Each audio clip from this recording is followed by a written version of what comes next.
Hello, welcome to a new edition of the Right Wing Populist Podcast. I am the Right Wing Populist. First off, just want to clarify, I am not AI. A lot of the Democrat libtards who listen to this podcast, who didn't like the podcast I did about the No Kings Trump protests, a lot of the comments were saying, oh, he's AI, he's AI. I'm not AI. The reason I'm anonymous is there's no reason to put my name out publicly yet. But I'll say this. If we get to 5,000 subscribers, I will reveal my true name, and I'll post a picture of me on social media so you can see my beautiful face. And if the podcast continues to do well, I will add a video format for the podcast so you just don't have to, so there's just not an audio version. Even for YouTube, it's just audio, fundamentally, right? But if the podcast continues to grow and the viewership the past 2 weeks has been great, but the viewership continues to grow, I'll add a video format so you can look at my beautiful face as I make these amazing political points. Anyway, on today's show, and remember, please subscribe on Spotify, Apple Podcasts, or on YouTube, wherever you get your podcasts. The podcast is essentially available everywhere, so please remember to subscribe. So on today's show, I wanted to talk about what is America First exactly, because there's been a lot of debate regarding what America First is. You have a lot of former neocons or current neocons suggesting that bombing Iran is America First. Getting us entangled with a potential regime change war, according to these neocons, actually is America First. And they justify it by saying that, President Trump has been saying for 10 years that Iran can't get a nuclear weapon. And by the way, that's true. Trump has been saying for a long time now that he doesn't want Iran to get a nuclear weapon. But what they leave out is that Trump has also said he doesn't want us to get entangled in another stupid Middle Eastern war. And Trump also said Trump would say during the campaign trail, even in 2024, that Iran can get a nuclear weapon, but he would heavily imply that it'd be resolved through peaceful negotiations. He would often say he wants Iran to do well, but they can't have a nuclear weapon. Well, bombing the shit out of Iran is not them doing well, obviously. So the implication, especially when you take into account Trump always saying he wants to keep us out of stupid wars, the implication was clear that Trump was going to try to negotiate a peaceful solution, not, bomb Iran. But, the neocons leave that part out, and the clips are available. They're available on Twitter X. You can tell the White House is feeling the heat from the base regarding potentially sending in troops to bomb Iran, because they've been posting all these videos of Trump saying Iran can have a nuclear weapon. Look, it's perfectly reasonable to not want Iran to have a nuclear weapon. That's not really the question. The question is it America first? The question isn't whether or not it's America first for Iran to have a nuclear weapon. The question is it America first to bomb and potentially send in American troops to prevent them from getting a nuclear weapon? That's the question. I mean, you see these idiots on Fox News saying, it's not America first to let Iran get a nuclear weapon. Well, that's not the question. The question is, what are you willing to do to prevent them from getting a nuclear weapon?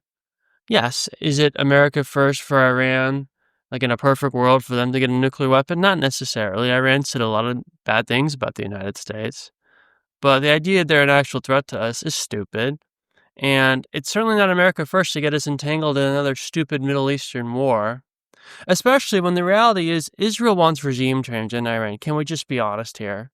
They don't really care. I mean, they care, but they don't really. This is a pretext. The idea of Iran getting a nuclear weapon, that's just a pretext for what Israel is doing. Okay? That's why Bibi's been saying Iran's close to a nuclear weapon for the last 30 years. They want regime change. Okay? Israel can't really do regime change without the backing of the United States. That's why they've been pushing this lie on the American people and all our last several presidents that Iran is close to a nuclear weapon. So they have a pretext to do regime change. and they need the United States backing to do that. So when people talk about, oh, it's not America first to let Iran get a nuclear weapon. Well, is it America first to do regime change? Because that's what this is ultimately about. That's what Israel wants. And there's even been some reporting by some online lefty influencers like Ken, I'm not sure to say his last name, Klippenstein.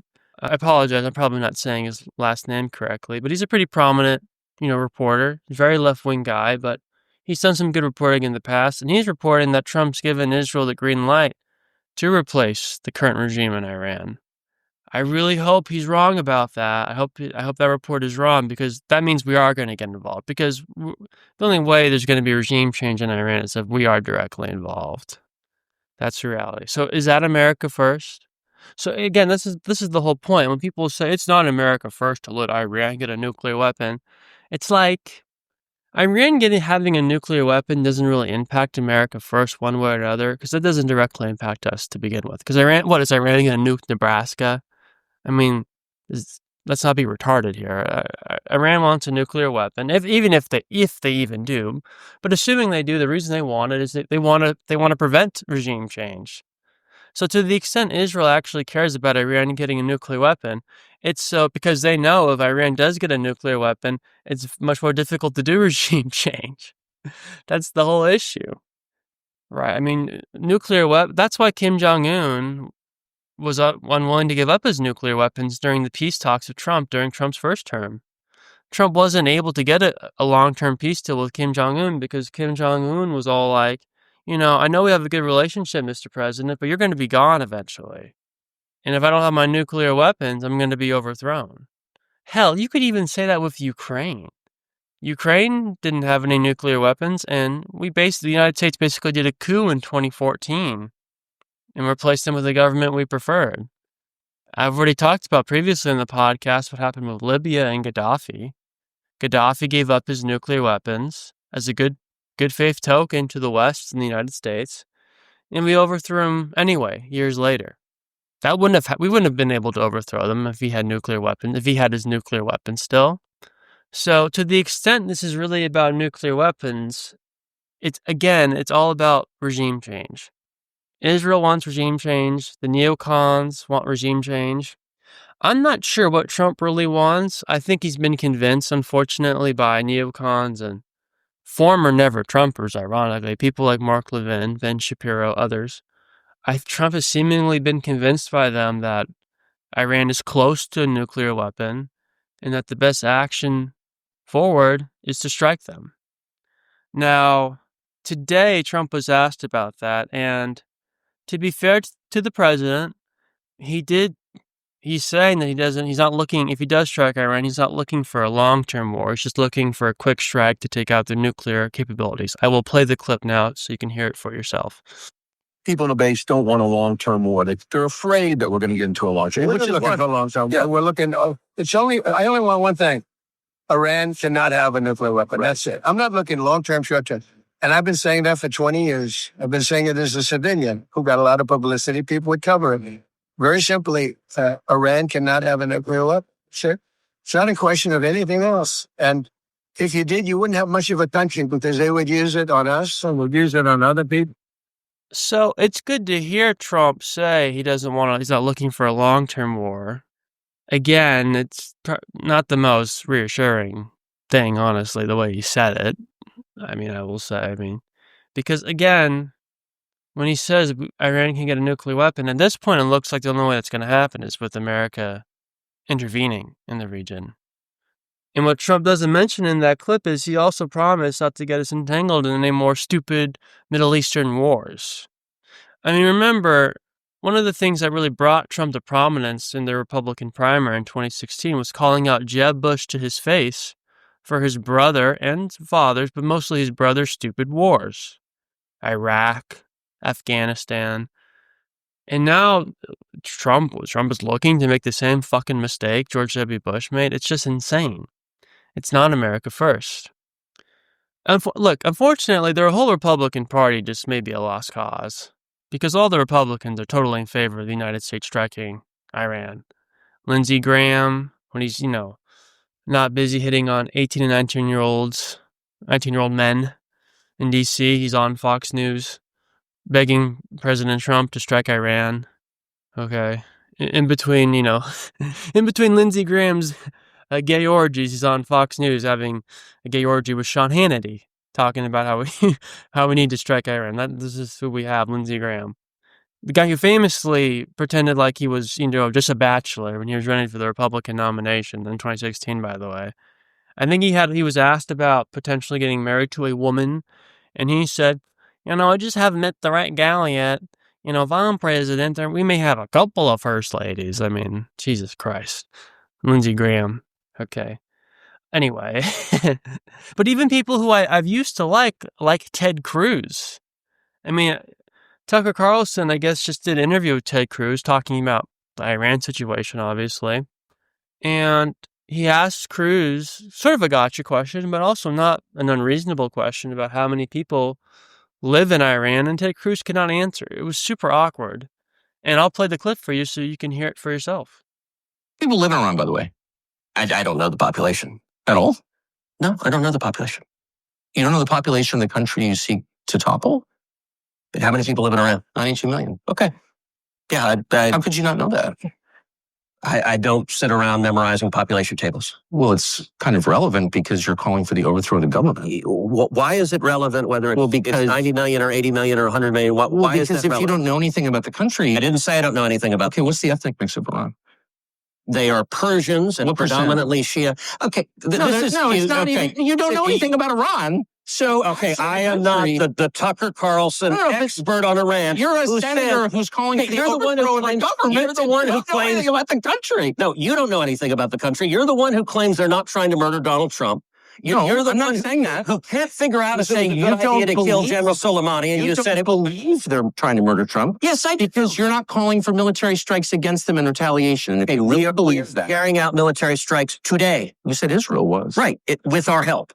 I said we. Israel is leading them, but we're supporting them. Well, you're breaking news here because the U.S. government last night denied, the National Security Council spokesman Alex Pfeiffer denied on behalf of Trump that we were acting on Israel's behalf in any offensive capacity. We're not bombing them. Israel's bombing them. You just said we were. We are supporting Israel. You're a senator. If you're saying the United States government is at war with Iran right now, people are listening. Hey. Jesus Christ, Ted Cruz is such a fucking tool. I knew I didn't like him just based off the 2016 primary. He was so, swarmy and just unlikable. His dad probably killed JFK too, which is also a negative, but just an unlikable guy. I mean, Jesus Christ. Just, by the way, shout out to Tucker. That's like Tucker Carlson at his best. He also being kind of smug, to be honest, but he's doing it for the right purposes, so we like it. But, yeah, that's another thing, by the way. This, one of the ways they're trying to push war is to suggest that Iran's trying to kill Trump. Even had Bibi, who was on Fox News the other day, I think I mentioned this earlier this week, suggesting that the two main assassination attempts against Trump, in Butler and at his golf course, one of his golf courses, was that Iran was behind them, citing no evidence, by the way. I mean, so yeah, that's one of the leading United States senators, the person who came in second to be the Republican nominee in 2016. He doesn't know anything about Iran, and he catches himself because he knows that we are helping Israel with these strikes so far, even though we're not directly involved. We are helping them. Tucker Carlson calls it out that you're acknowledging that we're helping them, and then he tries to walk it back by saying, no, Israel's doing strikes, but we're just helping them. God damn, Ted, you've become he's just a tool. He's a neocon at heart. This is the good thing. We're seeing who the neocons really are. So in 2028, we know not to vote for them. Now, Vance is a little bit of an exception, even though he is so far publicly supporting the strikes. There is some reporting from the New York Times, the libtard New York Times, but when they have good information, you have to acknowledge it. And the New York Times basically reported that Vance sort of sees this conflict with Iran as sort of inevitable, and he does not want a long conflict, and he's hoping he can convince the president that if we do strike Iran, to make it as calculated and precise as possible so we don't get into a long-term war. And Vance is Trump's VP. He has to support Trump publicly. So I'll give Vance will get a pass if he does come out in support of striking Iran. But everyone else, they don't get a pass. They're not working for Trump. They're not Trump's number two. So, again, going back to the original topic, is Iran getting a nuclear weapon America first? No. But is striking Iran and getting bogged into a regime change war America first? Hell no. Sending in troops or using troops to bomb Iran, that's not America first. It'll destroy Trump's presidency. War is unpopular. Richard Barris, the top pollster in the country, has been breaking this down for the last week. How if we go into war with Iran, the coalition that got Trump elected and the coalition that allowed a Republican to win the popular vote for the first time in 20 years, that'll be destroyed. Okay. Forget about winning the Midwest. You can't win the Rust Belt states if you're a Republican and you're seen as pro-war. That's why Trump was the first Republican in decades to win Pennsylvania, Michigan, and Wisconsin, because he was seen as the pro-peace candidate. And if he gets us bogged down to another Middle Eastern war, that is over. So we have to be careful. Okay. We don't want to be like Nick Fuentes and, be against striking Iran because we hate Israel because they're Jewish. I don't care that Israel's a Jewish state. I'm not into identity politics. I don't care. It has nothing to do with Israel being Jewish. Okay, my criticisms of Israel and not helping Israel. I don't care. I'm not like Fuentes. Okay, he's not an America first either. I'm sorry, Fuentes fans. Okay, not supporting Israel just because fundamentally they're Jewish is a retarded reason to be against Israel. And I know Fuentes doesn't say it like that, but if you read between the lines, that's a lot of it. Okay, and he says stuff about Israel that isn't true. Israel did not support the United States getting, us going into Iraq. There are people within Israel, even within their government, who did, but the official position of Israel was not for us to go into Iraq. Remember that. So in Fuentes, like he was saying the other day, I think on Alex Jones or maybe on his own show, that Israel's been behind every single war, or Jews, I think he said just Jews have been behind every single war over the last, forever. That's bullshit. Okay, he's anti-Semitic. Nick Fuentes is anti-Semitic. That's why he hates Israel so much. It's not because he's principled against war or anything. I mean, I think he does prefer not to have war, but the main reason he's against us helping Israel is because it's a Jewish state. Let's be real about that. So, I don't know. You guys can cry about it in the comments. I don't care. That's just the truth. So, he's not America first either. He's not Israel first like Tim Pool says, to be fair, because that's just a stupid way of saying it. But he is obsessed with Israel because fundamentally they're Jewish. Okay, not for any other principled anti-war reason. Let's be honest. People who are against Israel for what they're doing now, the principled people like Robert Barge, Richard Barr, Steve Bannon, Tucker Carlson, they're not anti-Semitic. They're against what Israel's doing because they're principally against war, not principally against Jews. Okay, that is the America First position. The America First position is to be against war because war is bad. It's bad for the nation. It's bad for our young men. It's destabilizing for society. It's not because Jews run the world and we're against Jews. So I want to get that straight. So at the end of the day, I hope there's some reporting just this morning that maybe Trump officials are meeting with Iranian officials to maybe do a last-minute peace deal. I pray to God that's the case, but we'll see. Very high stakes. It's a very tentative situation right now. Hopefully it doesn't come to it, but just to be clear, getting involved in another Middle Eastern war is not America first. Remember that. Anyway, that's the show for today. Thank you for listening. We'll be back tomorrow. Like I said at the top, please subscribe wherever you can get your podcasts. Hope you guys have a good day. Bye-bye.